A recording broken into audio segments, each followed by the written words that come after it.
నిలువుగాలు నుంచి పనిచేయడం వల్ల వెరికోసిస్ రోగం వచ్చింది.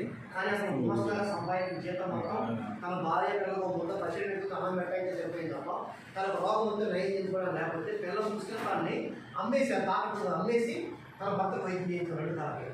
కానీ జీవిమాని తన వైపు కనీసం తిరిగి చూడాల రూపాయి నష్టపరిహారం ఇలా పనిచేసిన తోటి గుమస్తాలు 2,30,000 తలా 2,000 తలా వేయించుకు ఇచ్చారు.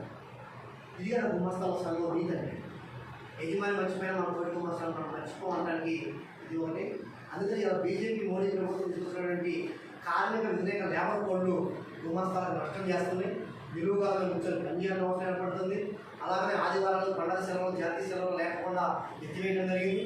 అలాగే కార్మిక శాఖ అధికారులు దుకాణంలోకి వచ్చి లైసెన్సులు వెరిఫికేషన్ చేసి, ఆధార్ రిజిస్టర్లు వెరిఫికేషన్ చేసి, జీతాల రిజిస్టర్లు వెరిఫికేషన్ చేసి సక్రమంగా ఉన్నాయా లేవా, వేతనాలు కార్మికులు కరెక్ట్ యాజమాన్యాలు ఇస్తున్నాయా లేవా అనేటువంటి ఎంక్వైరీ చేసే అవకాశం లేకుండా చట్టాల్లో సమూల మార్పులు చేసి యాజమాన్యాలకు లాభం చేకూర్చేలాగా గుమస్తాలను నష్టం చేసేలాగా ఈ కేంద్రంలో మోడీ ప్రభుత్వం అధికారంలో రాగానే చేసింది.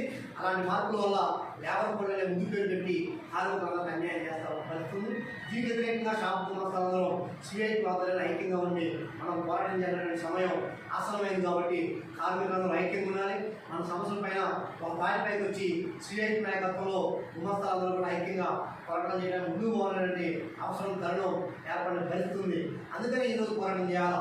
ఎందుకంటే చికాగో అమరవీరులు చేసినటువంటి పోరాటం వారి యొక్క రక్తం ఉదాపోకుండా ఉండాలి అంటే వారు సాధించి పెట్టినటువంటి హక్కు రోజుకి కేవలం 8 గంటలు మాత్రమే ప్రధానంలోనే ఎక్కడైనా పనిచేయాలి.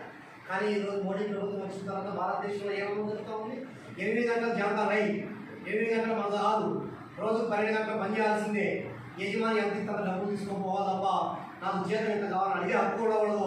అలాంటి అడిగే స్వేచ్ఛ లేకుండా యాజమాన్యాలకి ఇవాళ లాభాలు చేకూరుస్తూ కార్మికులు కట్టుబానిసలాగా పనిచేసే దానికోసం ఇవాళ మోడీ ప్రభుత్వం యాజమాన్యాన్ని సహకరిస్తుంది. దీంతో మన షాపుల్లో పనిచేసేటువంటి గుమస్తాలను బలోపేతం పరుస్తుంది.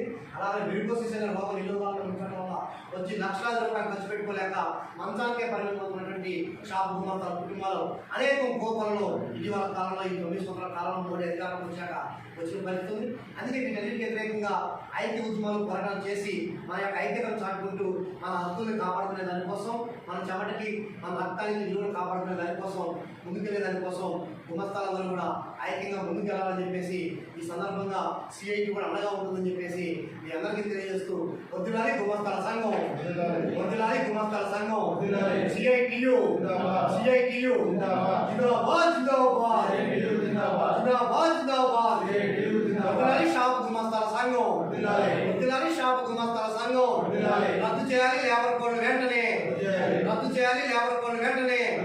అమలు చేయాలి రోజుకి 8 గంటల పని విధానాన్ని, అమలు చేయాలి రోజుకి 8 గంటల పని విధానాన్ని, రోజుకి 8 గంటల పని విధానాన్ని. వెల్ఫేర్ ఫండ్ కట్టించాలి ప్రభుత్వం వెంటనే. యజమానులతో వెల్ఫేర్ ఫండ్ కట్టించాలి, యజమానులతో వెల్ఫేర్ ఫండ్ కట్టించాలి. గుమస్తాలకు బెనిఫిట్స్ యొక్క సహాయ రేటు పెంచాలి. సహజ మరణం చెందిన గుమస్తా కుటుంబానికి 10 లక్షల రూపాయల ఎక్స్గ్రేషియా, యాక్సిడెంటల్ మరణం చెందిన గుమస్తా కుటుంబానికి 50 లక్షల రూపాయల ఎక్స్గ్రేషియా, ఇల్లు ఇళ్ల స్థలాలు, రేషన్ కార్డులు, 50 సంవత్సరాలు వచ్చిన షాపు గుమస్తా పింఛన్ 5,000 రూపాయలు చొప్పున నెలకి పింఛన్ సౌకర్యం, రిటైర్డ్ గుమస్తాల పింఛన్ సౌకర్యం, గుమస్తాల పని భద్రత, గుమస్తాల పని భద్రత. వద్దులాలి షాపు గుమస్తాల సంఘం, వద్దులాలి షాపు గుమస్తాల సంఘం. ఓకే అన్న, ఈ విధంగా మనం ముందుకు పోవాలని అవసరం ఉంది. అందుకనే ధరలో వచ్చే వారం